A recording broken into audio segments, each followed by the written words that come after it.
অনলাইনে ৩০০ টাকা করে লিটার বিক্রি করতেছে, ৫০০ টাকা সার্ভিস চার্জ নিচ্ছে, সে আপনাকে হোম ডেলিভারি দিবে। ফুয়েল পাস আসলেই সন্তুষ্ট না। ফুয়েল পাসে আপনি ৬০০ টাকার তেল দেবে, এই ৬০০ টাকার তেল নিয়ে কি একজন সন্তুষ্ট হইতে পারে? আপনার ২ দিন পর আবার লাইন ধরতে হয়। কতক্ষণ চালান যায় ৬০০ টাকার তেল দিয়ে? আর ৬০০ টাকায় তো আপনি বেশি তেল পাচ্ছেন না। মানে এটা বাংলাদেশের সংকট না, পুরো বিশ্বের সংকট।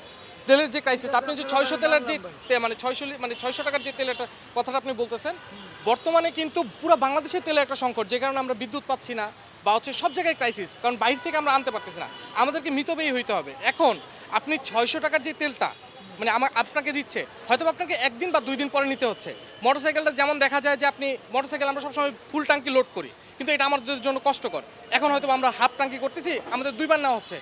কিন্তু আপনার এই আমাদের সুবিধার্থে দেখা যায় যে বিভিন্ন গাড়ি, যেসব প্রাইভেট কার সিএনজিতে চলে, বেশিরভাগ বাংলাদেশের প্রাইভেট কিন্তু সিএনজিতে চলে, কিন্তু বর্তমানে কি হচ্ছে, তারা ট্যাঙ্কি লোড করে তেল রেখে দিতেছে, মানে ভাবতেছে যে ইরান যুদ্ধের কারণে পরবর্তীতে হয়তো বা তেল আসবে না।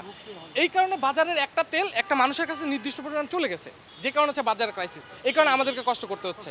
যে সরকার যে জিনিসটা করছে, সরকার চেষ্টা করতেছে, হয়তো আমরা দেখতে পারতেছি না।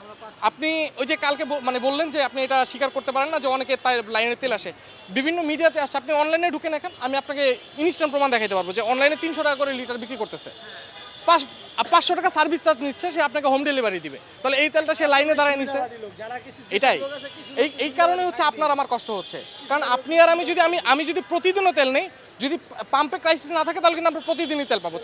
৬ লিটার তেল তো আমরা পাচ্ছি, এটাই আমরা ৬ বারে নেই, কিন্তু আমরা ৬ বারে কীভাবে নিব? লাইন হচ্ছে বিশাল। কিন্তু এই লাইনটাই হচ্ছে যারা হচ্ছে বাইরে বিক্রি করতেছে, এই কারণে হচ্ছে বাইরের প্রবলেমটা হচ্ছে।